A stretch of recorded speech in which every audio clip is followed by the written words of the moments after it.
Good morning, I am Anvita And I'm Anvita and Varada. And we will be your presenters for this episode of Queco, the Queer Ecologies podcast. Today's episode talks of how the issues of accessibility have been leaking into not only the public spaces, but also online spaces and digital platforms.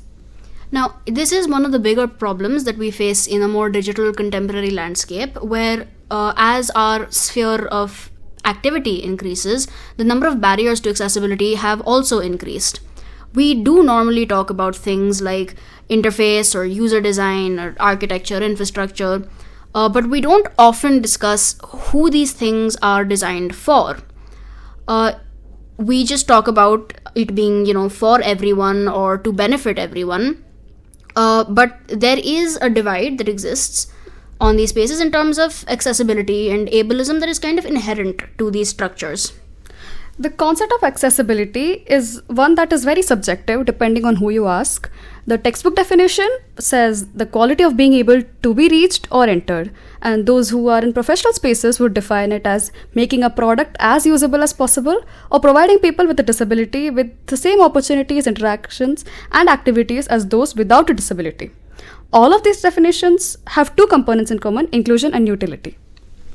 And while we do think about inclusion a lot, we don't really ask the deeper questions about it, or the less surface level questions.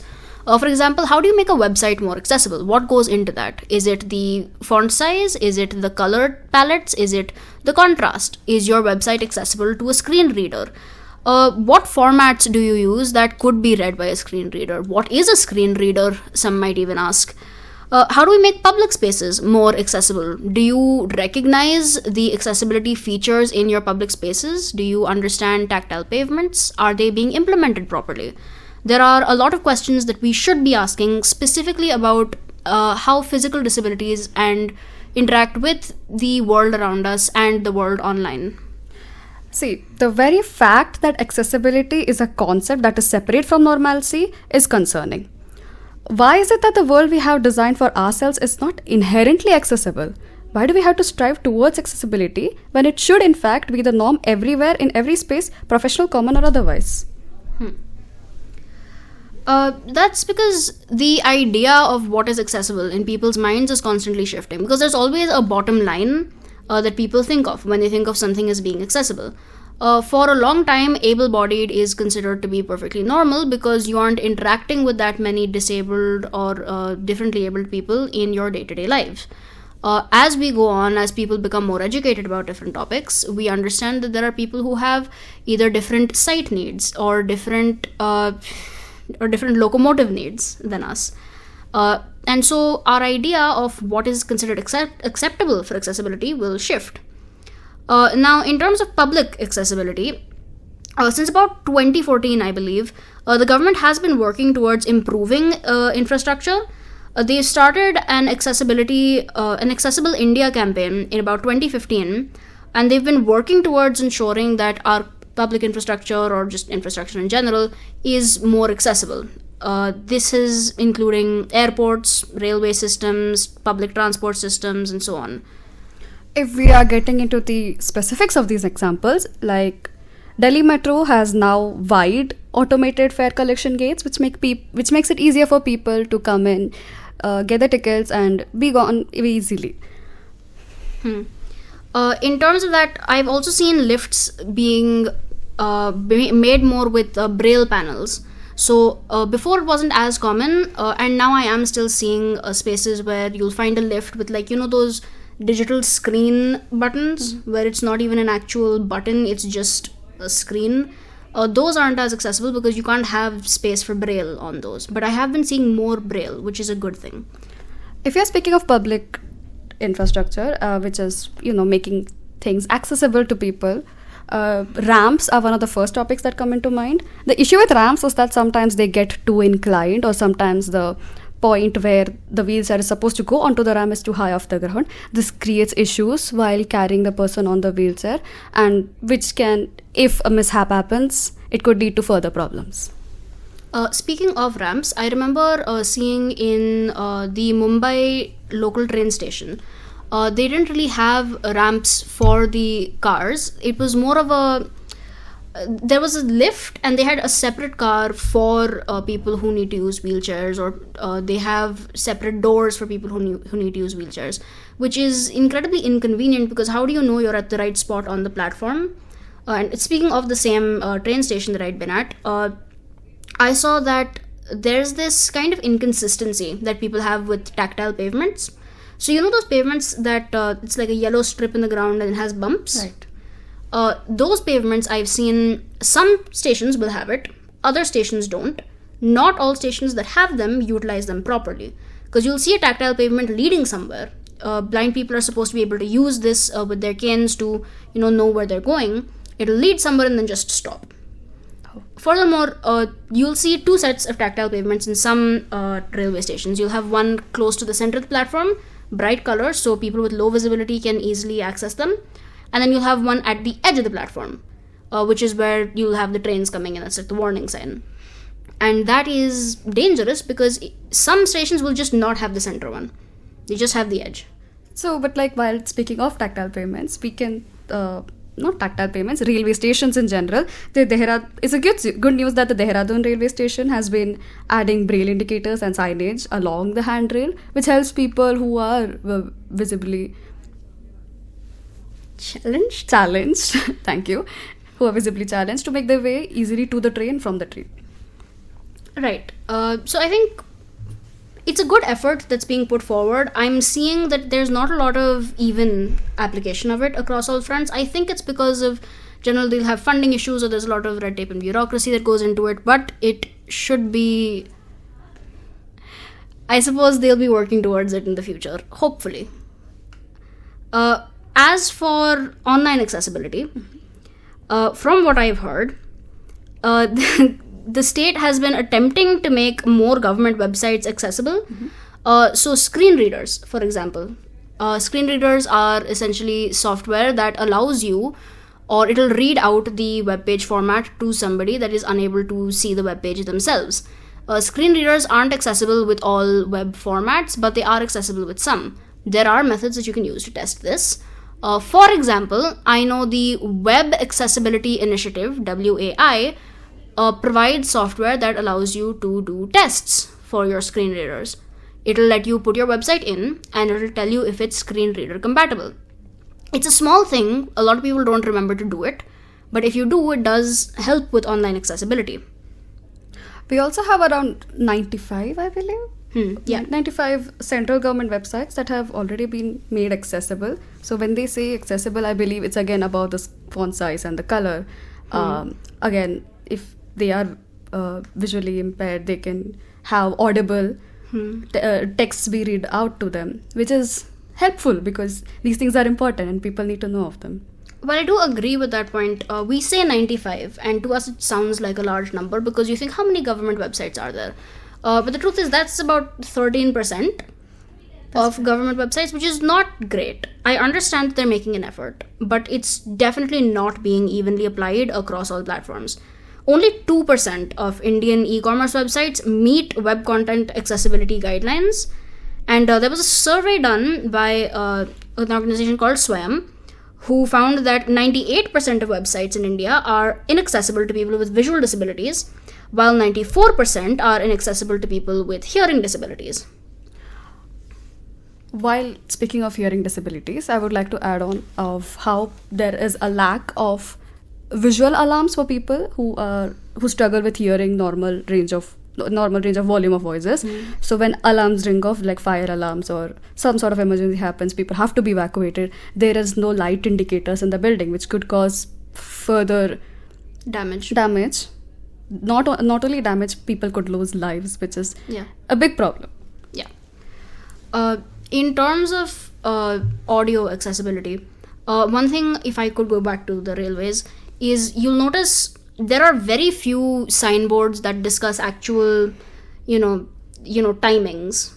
A lot of, you can have like public announcements that are made on railways, especially and in airports. You have the screen readers, but from what I've noticed, there aren't a lot of signboards, especially when like you're hearing trains coming in and out. There's no indicator being like, there's a train coming now, if that makes sense. if we want to talk about, if I can shift back briefly into the online space, we have issues with, I think, something that isn't discussed a lot, academic accessibility. Right. Have you noticed when you're doing a research paper, when you're trying to go to these, journal websites, when you're trying to go through like JSTOR and things like that, there is almost no website that I've seen actually provides options to where a PDF or something like that can be read out to the person. There are almost no options for reading or screen reading for academic websites in general. I feel like it's something that doesn't get talked a lot. I feel like it's a blind spot because, what do they say? Always darkest beneath the lamp. Right. So people in the academic sphere will talk about disabilities a lot. They will talk about accessibility a lot. They will talk about, n number of things. But when it comes to the actual accessibility of their content, it isn't as much of a concern. And I can understand that it's difficult to apply this across disciplines, but there should be I think more investigation into why it is that research journals and things that talk about disabilities, even this podcast, for example, don't really apply a lot of what we talk about. Adding on to what you spoke of online spaces and academics, one thing we generally tend to overlook is the amount of dyslexic people in the academic field.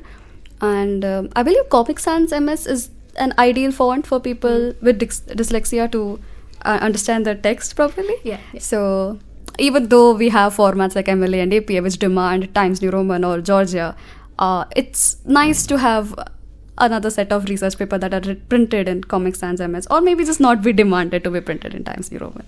No, I think the reason that they say Times New Roman is because those fonts, Times New Roman and all, are considered hyper-readable fonts. Oh, okay. Which is why we use them. Now, it is true that Comic Sans does help some people. In fact, part of our script today was written in Comic Sans, but it isn't something that a lot of people would get into, because there are always these dimensions of, some fonts are considered official, some fonts are considered unofficial, right? And you want to have credibility, you have to appeal to what, mass senses of this is official are. Putting this to stop for a moment, there is, and back to government, there is a Department of Empowerment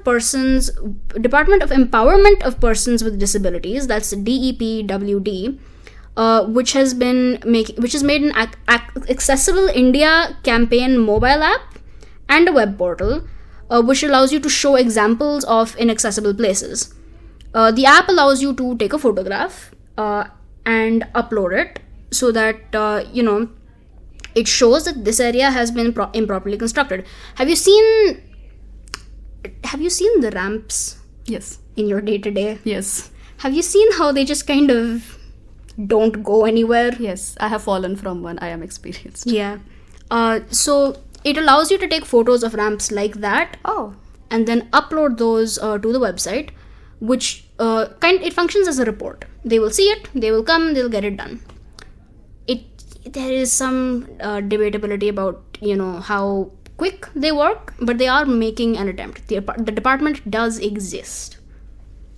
Another thing, aside from governments, if we can start speaking about NGOs, CAB or CABE Foundation, for example, it's an advocacy and research platform where it strives to make things more accessible, like policy reforms and technologies and even sustainable development goals, so people get to know of it and they can start working towards it. Okay, I haven't actually heard of CAB before, but yeah, I don't think I've actually heard of this before. I have to admit, I haven't heard of a lot of these NGOs before.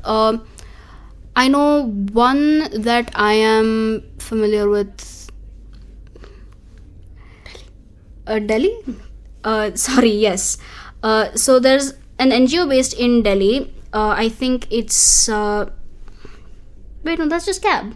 Oh, I'm sorry. Well, I mean, I guess CAB is famous. Well, yeah, I guess it is. Right, so they are an NGO based in Delhi. Again, if I'm remembering this correctly. So they talk about disability and inclusion in most sectors. That's what? Education, health, tourism. Okay. So I think, okay. I'm sorry. So they offer access audits, access audit training, legal aid, and disability sensitivity training. If I'm reading this correctly. You are. I am. Okay. Okay, I know what sensitivity training is. It's educating people to be more sensible and aware of accessibility. Am I right? Is this? Yeah, that's right. Okay. So do you have any examples that you can connect it to? Because I'm still a bit in the dark. For about sensitivity training? So a lot of sensitivity training would... I think you'll have seen this with cultural sensitivity before. it. Oh, yes. Yeah, that makes Right. sense. So it's in the same way where they will tell you that, this is an issue, or this is something you will come across. This is how you deal with that issue. And they expect you to implement those practices as you go forward. The thing that most people would find confusing, I believe at least, is access audits, because I wasn't completely sure what those were back in the day. Okay, so simply put, it is an analysis of build structures to find out if they are not fully accessible or have improper barriers that can make it harder for people with disabilities to operate safely and freely. It's a complete evaluation of every part of the building and even space around it, like parking spaces. So, yes. Okay, so accessibility audits are essentially, you come to a place, a guy will come over, he'll look at it, he'll say, this is okay or this is not okay, and then you are expected to make the change, or? I mean, I assume it goes on to company advice. Yes. In the very least. Who knows? Do corporations have your best interests at heart? No. No, they do not. This has been a bit more of an informal session from us, mostly because we thought it would be nice to have a little sit-down chat just like this between you and I. Yes. It's been a pleasure. Yeah, it has been. I suppose that's really all we have to say in terms of information. But aside from that, what we discuss here obviously isn't even close to breaching the extent of what online accessibility or public infrastructure accessibility is. We just hope that you'll listen to this and you'll think, hey, that was interesting, or hey, I never heard of that before. And maybe like me, you're gonna go out and you're gonna look for something that you didn't know. I'm going to be looking into the CAB Foundation. That's CABE. I'm going to be looking into audit training because I have no idea what it is still. Yeah, we should probably look into those processes. I think that's where we can cap it off. Yes. Thank you so much for joining us on this episode. Have a nice day. Goodbye.